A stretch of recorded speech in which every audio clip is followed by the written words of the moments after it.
Bom, boa noite a todos, sejam bem-vindos mais uma vez a essa nossa casa.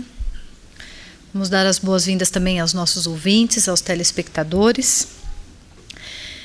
E que Jesus esteja conosco, né? Já que Ele disse que onde estivéssemos reunidos em nome dEle, Ele também estaria. Então, que Ele esteja presente conosco, auxiliando o nosso entendimento diante do assunto que nós vamos falar nesta noite. E algumas perguntas nos deixam um tanto inquietos, né? Como, por exemplo, como se formou o universo? Qual a origem da vida no universo? Como é que tudo começou? Onde que foi o início? O que é que nós fazemos aqui? Teria mesmo sido o nosso universo formado em apenas 6 dias? Que é como nós muitos já ouvimos dizer, né? Será que isso é possível?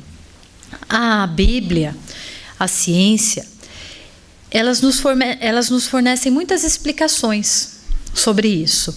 E o que é que nós vamos fazer aqui hoje? O nosso propósito é exatamente analisar essas explicações, mas sob a ótica da nossa doutrina espírita, para ver onde que nós vamos chegar, que acordo que nós juntos vamos conseguir chegar. Por isso nós temos como base o livro da Gênese, né, que ele traz algumas informações que nos esclarecem a respeito disso. Mas primeiro, o que significa Gênese? Já que nosso assunto de base está neste livro, o que significa Gênese? Nós podemos entender a palavra Gênese como geração, sucessão de seres, ou ainda o conjunto de fatos que concorrem para a formação de alguma coisa. A nossa noite hoje, no caso do nosso assunto, a formação do mundo. Então houve um conjunto de fatos que contribuiu para que esse nosso universo fosse formado. E novamente, esse universo imenso que nós conhecemos, há condição dele ter sido formado em apenas 6 dias? De onde então vem essa crença? Por que que muitos de nós acreditamos naquilo que ouvimos anos e anos? Segundo a lei mosaica é a lei feita por Moisés. O mundo, ele teria sido criado em 6 dias, onde Deus, no 7º dia, após a conclusão de toda a sua obra, ele então descansaria, né? Criou-se em 6 dias e o 7º dia seria para o descanso. E o que a doutrina espírita nos esclarece? Através do raciocínio, do bom senso, é que não seria possível. Nós nem precisamos pensar muito para saber, né? O universo é imenso, existem uma ordem das coisas, todas as criações, todas as criaturas, em apenas 6 dias. Isso não seria possível. E contraria até mesmo as leis divinas, porque as leis divinas, elas defendem a lei do progresso, a lei natural, as coisas vão evoluindo ao seu tempo, a evolução não dá saltos. Então, se fosse dessa forma, até mesmo as leis divinas seriam contrariadas. Não seria possível criar o mundo em apenas 6 dias, respeitando, por exemplo, a evolução das espécies, nem a própria transformação natural que acontece no universo. Então, tudo progride, tudo se desenvolve e tudo se aperfeiçoa, cada coisa ao seu tempo. E a lógica nos elucida que, né, da onde que nós podemos tirar alguma comparação para compreender esse assunto? Os 6 dias, eles podem se referir aos 6 períodos geológicos que nós estudamos há um tempo lá atrás na escola, né? Aqueles nomes esquisitos, paleozoico, mesozoico, tudo aquilo lá, são os 6 períodos geológicos, e a ordem exata deles é a seguinte: Adiana, Arqueana, Proterozoica, Paleozoica, Mesozoica e Cenozoica. Então são 6 eras, né? E a conclusão que nós podemos ter, de acordo com o que está lá no livro, é que esses períodos eles tiveram assim um destaque importante, né? Eles foram marcados por uma mudança notável e geral no globo, uma mudança grande. Por quê, né, notável e geral? Porque nós sabemos que dentro desses períodos, várias outras transformações também ocorreram, né? Foram sucessivas transformações que foram acontecendo ao longo de cada período. Esses períodos podem ter sido transformações consideráveis, mas várias outras também aconteceram. E na Gênese, nós encontramos até que o número de 6 períodos geológicos pode até ser arbitrário, uma vez que se encontram mais de 25 transformações bem caracterizadas. Então, eles falam que nem são somente as 6, existem muito mais. Eles falam de mais de 25, porque o próprio dilúvio, né, que nós temos conhecimento, o que nós ouvimos falar do dilúvio? Que ele acabou com tudo, né? E o próprio dilúvio não é considerado por todos os geólogos como um período distinto, mas como um fato transitório e passageiro. Aí nós vamos pensar assim, mas então ele não teve importância, não causou mudança? Teve, causou. Mas o que aconteceu? Ele não teria marcado consideravelmente o clima do globo, nem marcou uma nova face de espécies de vegetais e animais. Por quê? Com poucas exceções, as mesmas espécies se achavam antes e também depois do dilúvio. Então, não foram todas as espécies, nem de vegetais, nem de animais, que se extinguiram. E analisando a nossa conversa, até o momento, nós então podemos chegar à seguinte conclusão, de comparar esses 6 dias com uma alegoria, né? Nossa condição atual nos permite já um melhor entendimento sobre esse assunto. Então, a gente pode pensar a respeito, nós podemos refletir e raciocinar. Façamos uma analogia. Quando nós somos crianças, nós ouvimos bastante história. E as histórias que nós costumamos ouvir, elas são cheias de alegorias, são cheias de fantasias. Mas conforme nós vamos crescendo, nós vamos questionando e buscando resposta mais concreta para aquelas histórias que nós ouvimos, né? Então, nós procuramos alguma coisa a mais. E os ensinamentos que nos foram deixados, eles precisam ser interpretados. A analogia é essa, nós precisamos compreender esses textos, mas em suas entrelinhas, o que é que significa tudo aquilo que está dizendo lá. E isso a doutrina espírita, ela nos proporciona o entendimento, a fé raciocinada, ou seja, nós podemos pensar a respeito daquilo que é colocado para nós. E uma coisa muito importante para nós termos bem claro é que a evolução, ela é constante e as descobertas também. Se a evolução caminha, novas descobertas vão sempre sendo feitas, é assim que funciona. Só que isso vai chegar para nós no momento em que nós tivermos condições de compreender. Quando nós não temos como entender uma coisa, ela não vai nos atingir. Então, quando nós temos essa maturidade de entendimento, nós podemos compreender de uma forma diferente. E sobre alguns pontos, há concordância entre a Gênese de Moisés e a doutrina espírita. Mas seria também um erro substituir esses 6 dias da criação por 6 períodos indeterminados, para se fazer uma analogia completa.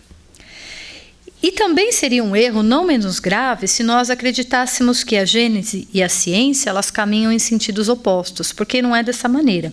Elas caminham juntas, seguem uma ao passo da outra.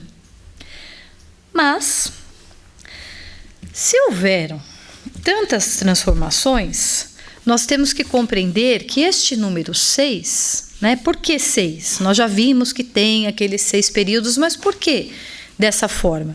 Se houveram outros tantos períodos, por que deveria ser o número 6?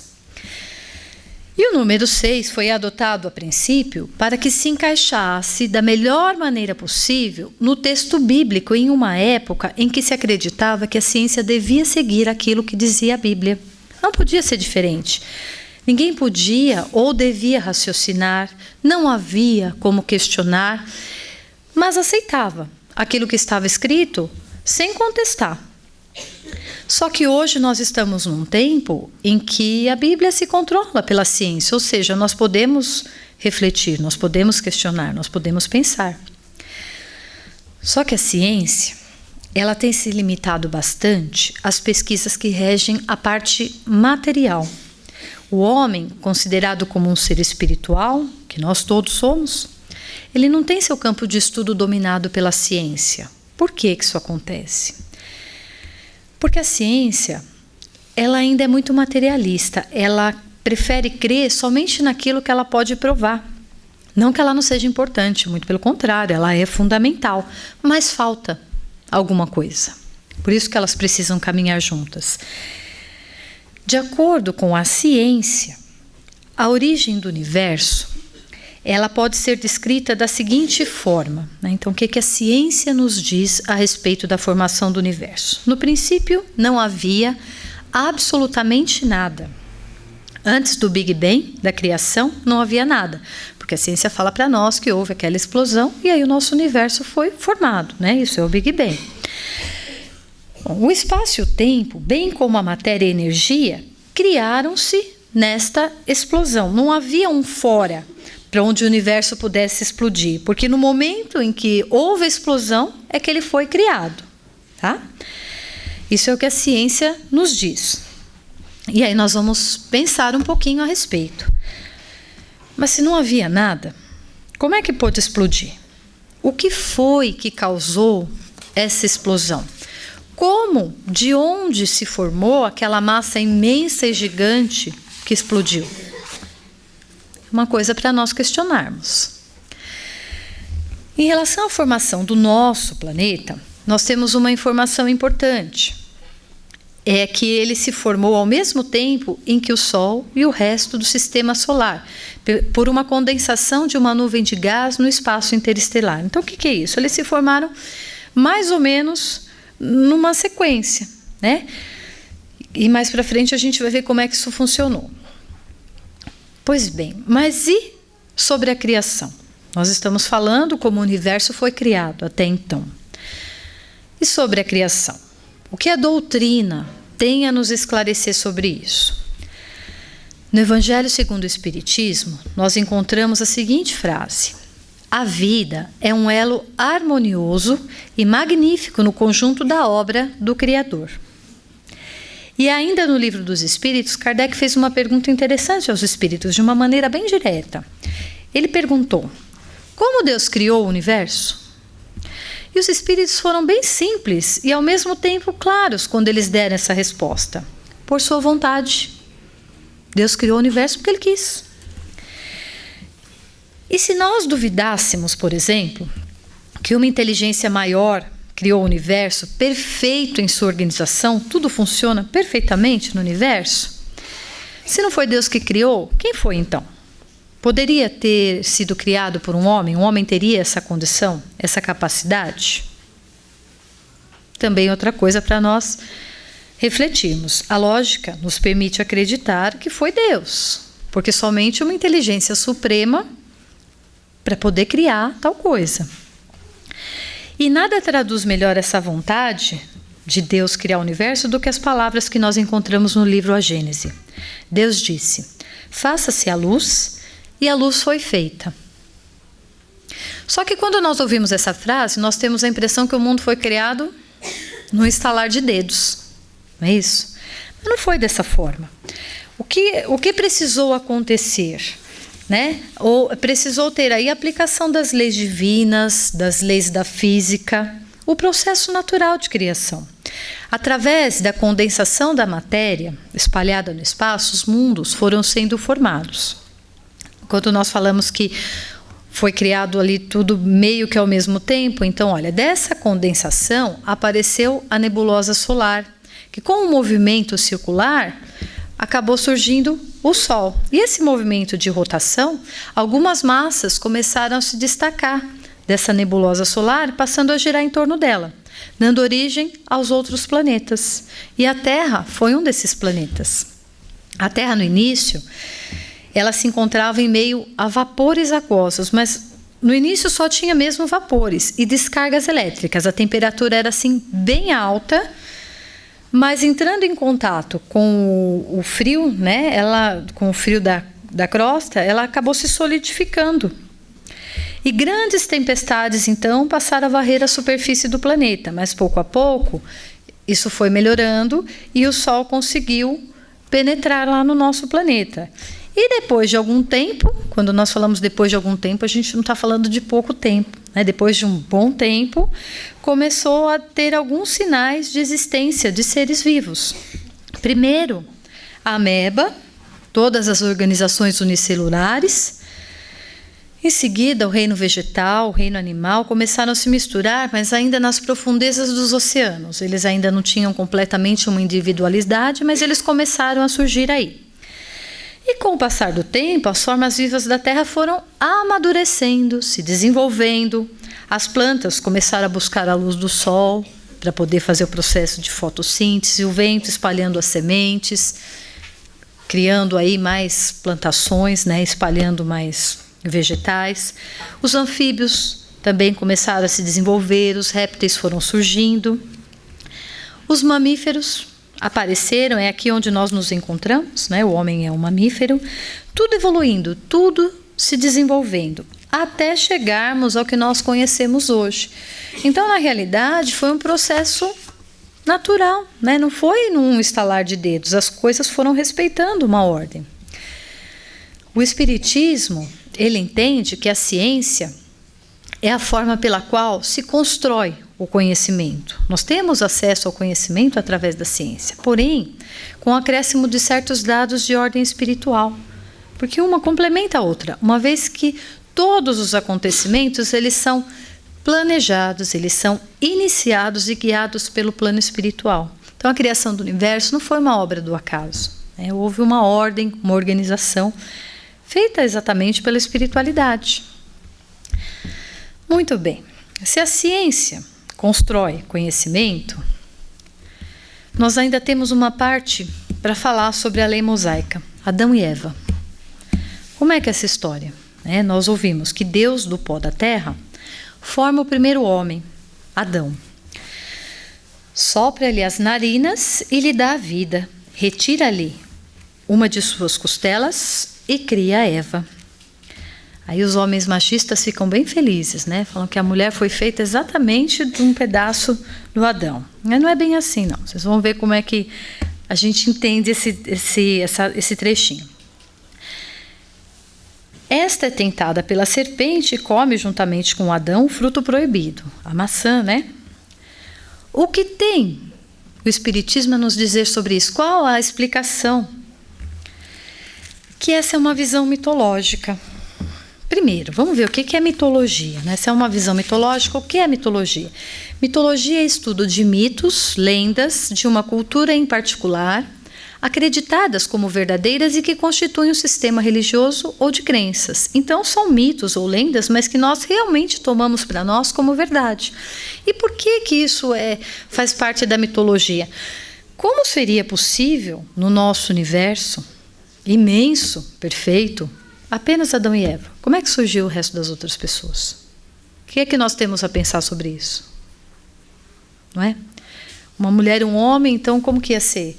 O pai com a filha, né? Não tem uma lógica de nós pensarmos nisso, né?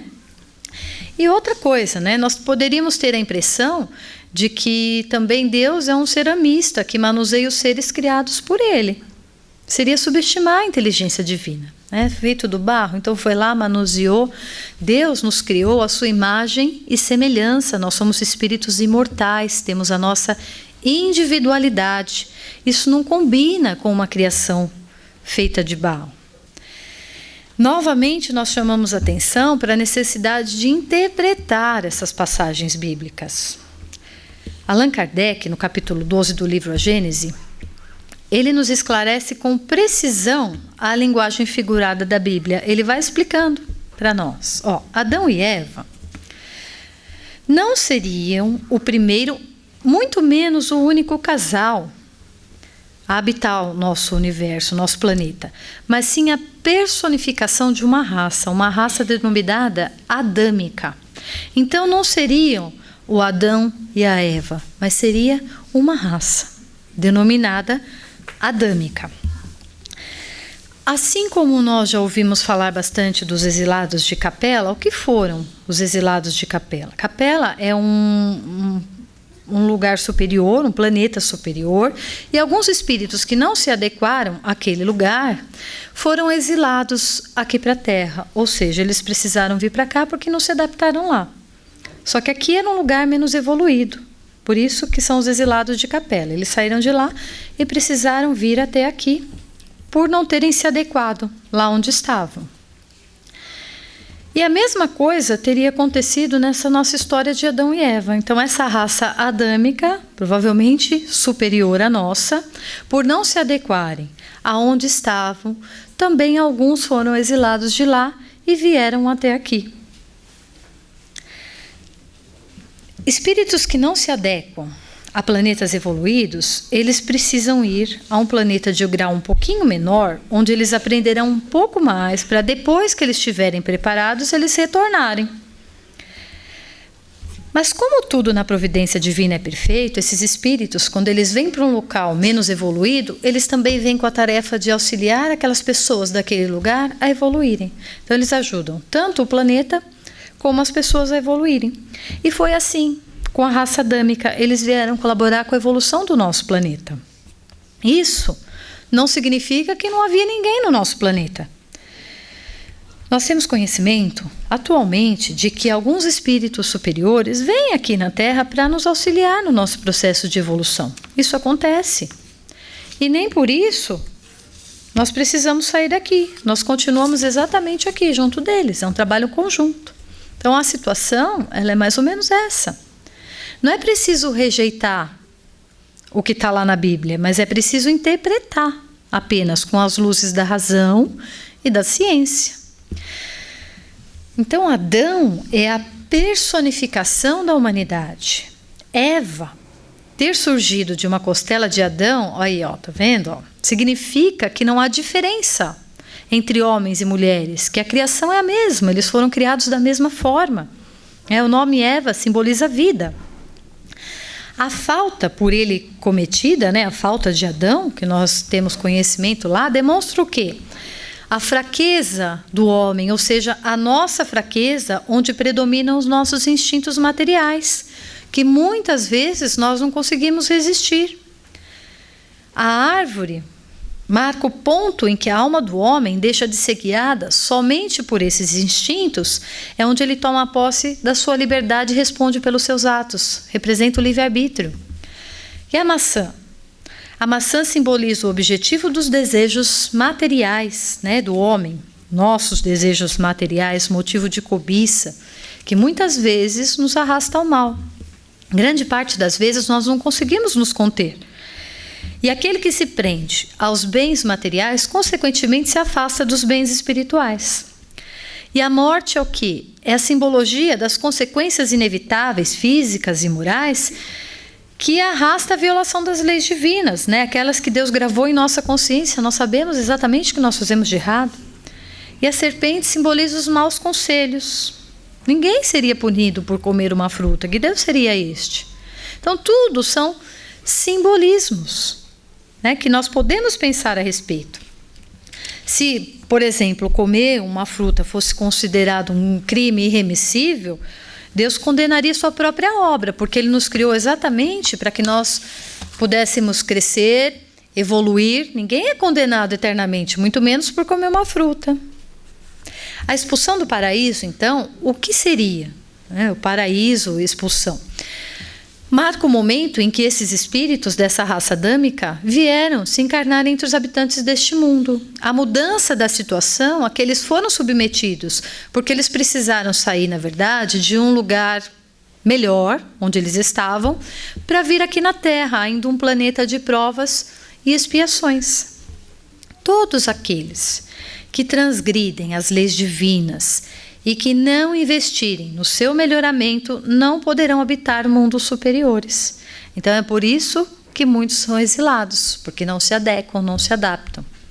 Assim como aqueles que não se regenerarem e não se adequarem ao planeta de regeneração em que a Terra se transformará, também não poderão permanecer aqui. E o que vai acontecer? Que esses espíritos vão ser expulsos para sempre?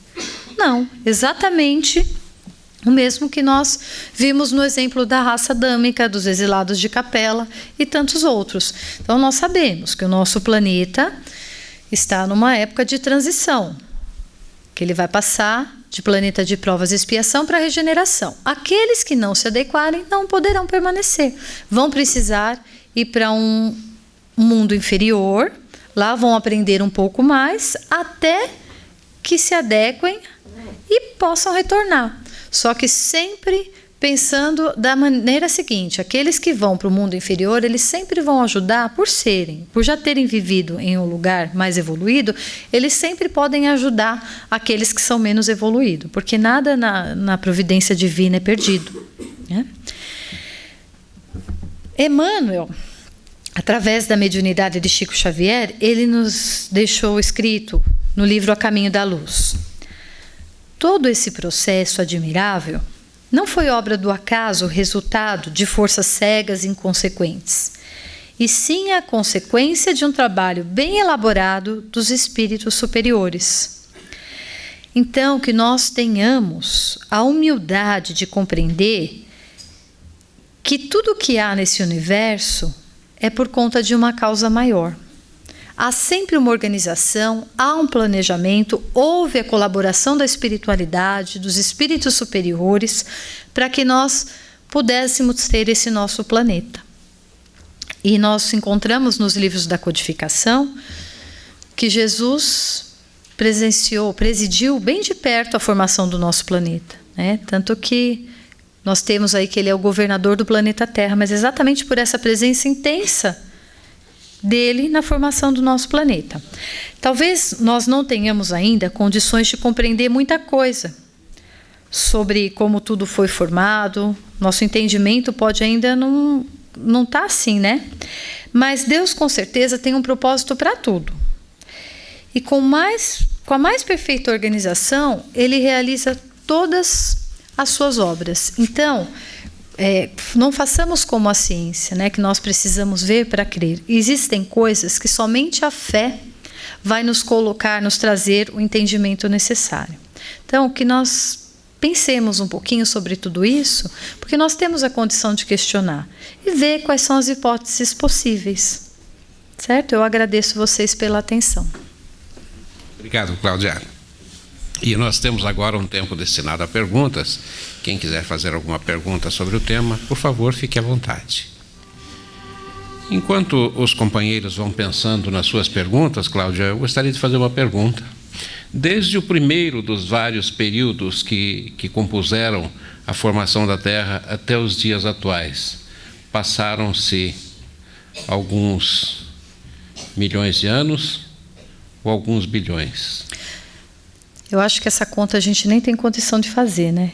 Porque o tempo, naquela época, os tempos eles não são contados da mesma forma, né? Então, para a gente ficar fazendo toda essa conta, é que nem eu falei, existem coisas que nós conseguimos alcançar, outras ainda não podem ficar muito claro para nós, né? Então, questão de números, nós não sabemos como era o tempo daquela época, se era o mesmo que o nosso. Nós não temos ainda condição de compreender tudo isso. Talvez, com o passar dos milhares de anos na nossa evolução, a gente tenha como fazer essa conta, como fazer uma comparação. E dentre todos esses períodos, inclusive alguns desses que eu citei, existem tantos que a gente nem tem conhecimento. Então, coisas ainda para nós são abstratas, mas porque o nosso entendimento não tem condição de alcançar. E nós precisamos ter a humildade de compreender isso. Algumas coisas nós temos acesso, nós vamos conseguir entender, outras ainda não. Nós podemos até questionar, mas será que a gente tem condição de fazer essa comparação, esse entendimento? Então, é preciso questionar, é sempre fundamental. Mas quando nós não encontrarmos resposta, muitas vezes nós não temos condição mesmo. Temos mais um tempo para perguntas.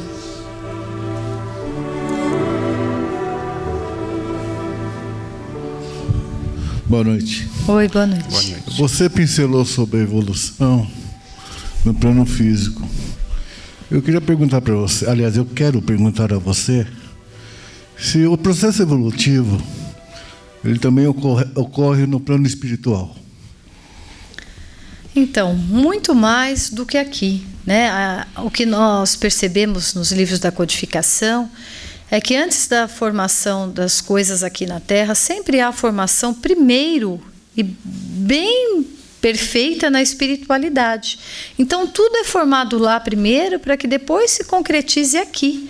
Tanto que a organização do nosso universo, a organização do nosso planeta, tudo isso foi feito exatamente pela espiritualidade, porque eles têm uma condição muito melhor do que a nossa. Aliás, tudo que nós construímos aqui é inspiração da espiritualidade. Então, tudo é lá primeiro, né? Nós sabemos o quê? Que nós estamos aqui de passagem, em aprendizado, mas que o nosso local, o nosso lugar verdadeiro não é aqui, é na espiritualidade. Então, é lá onde tudo se concretiza primeiro. Tudo evolui lá primeiro e depois chega aqui. Como é que nos chega? Como é que as pessoas desenvolvem tantas coisas aqui? Exatamente através da inspiração da espiritualidade. Então, sempre lá primeiro, né? Cláudio, pela sua explicação a respeito dessa transição que está havendo, que ela já está havendo,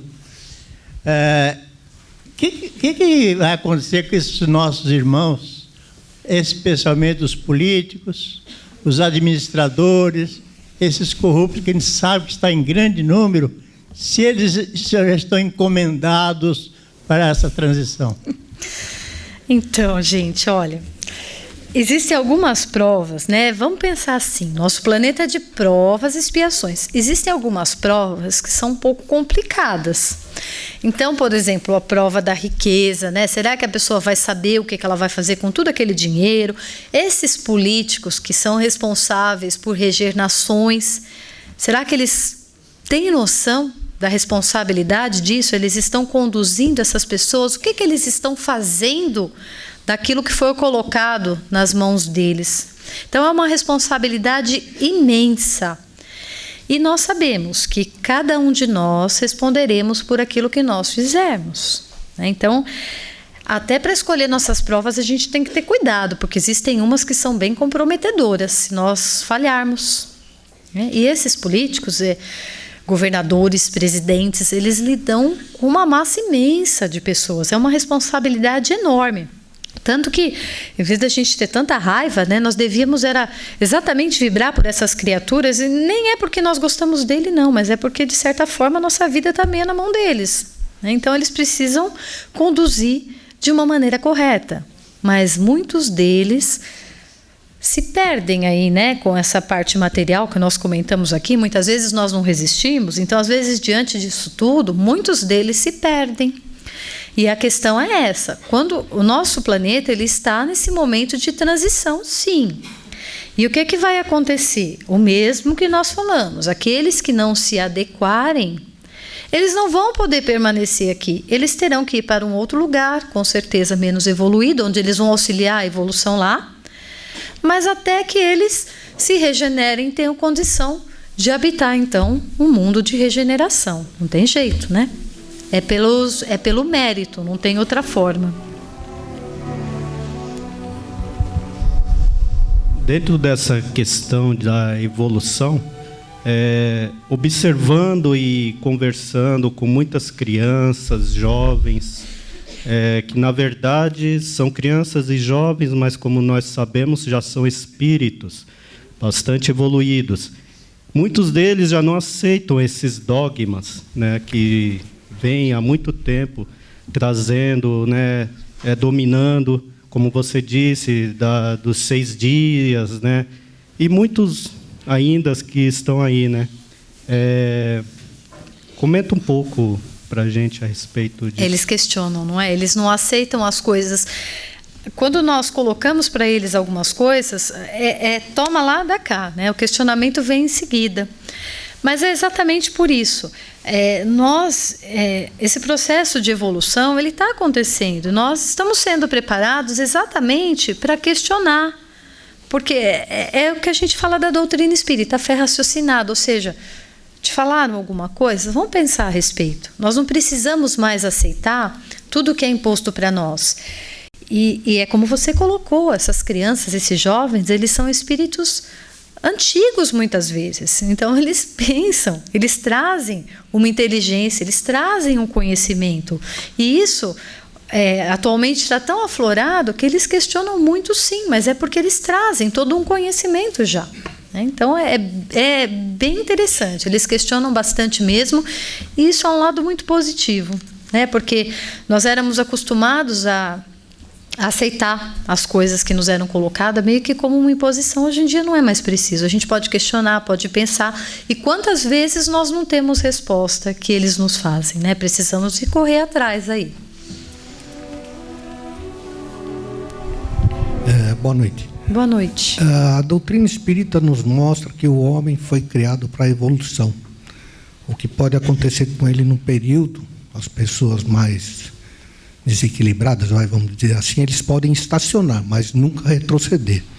No caso dos exilados de capela, como os próprios políticos, né, que você acabou de citar, na pergunta do nosso companheiro, eles retornando para um planeta menos evoluído que o nosso, isso não seria um retrocesso?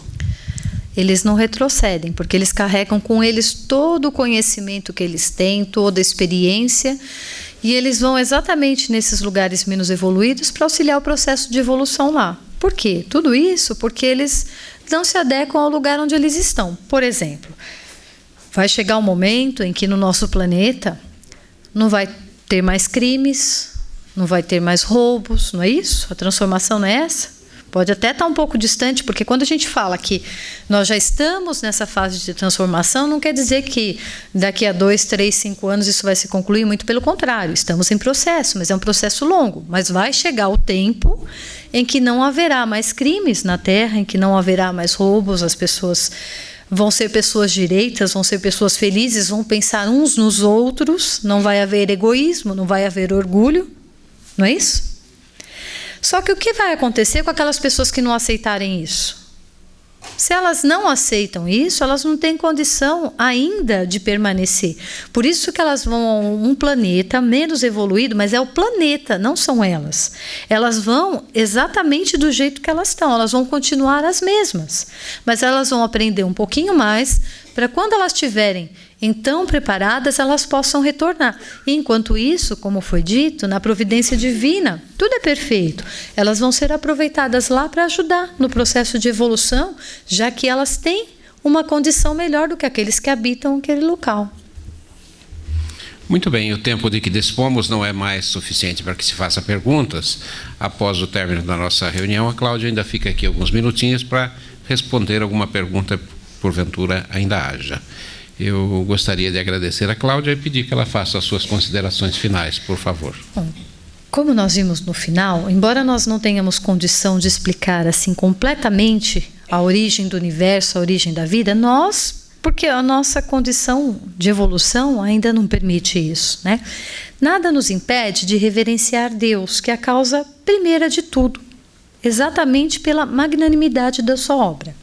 E Emmanuel, ele nos fala sobre Jesus, a equipe de Jesus, na formação específica do nosso planeta. Então, haviam engenheiros, químicos, biólogos, tantos outros na equipe de Jesus, na espiritualidade exatamente, né, que trabalharam incansavelmente na formação do nosso planeta, para que a vida se fizesse presente e que hoje nós tivéssemos a oportunidade de crescimento e de aprendizado aqui na Terra. E o mesmo ocorreu com a formação dos demais planetas. E no início da nossa noite eu coloquei uma pergunta aqui, né? O que nós fazemos aqui? E diante de tudo isso que nós conversamos, o que estamos fazendo de fato da nossa vida, do nosso planeta? Estamos aproveitando a oportunidade da maneira correta? Será que acontecerá conosco o mesmo que com a raça adâmica, ou nós vamos estar preparados quando o nosso planeta se regenerar para permanecer aqui? Então, fica essa reflexão para que nós possamos fazer. Eu agradeço a todos vocês, muito obrigada pela paciência e até uma próxima oportunidade.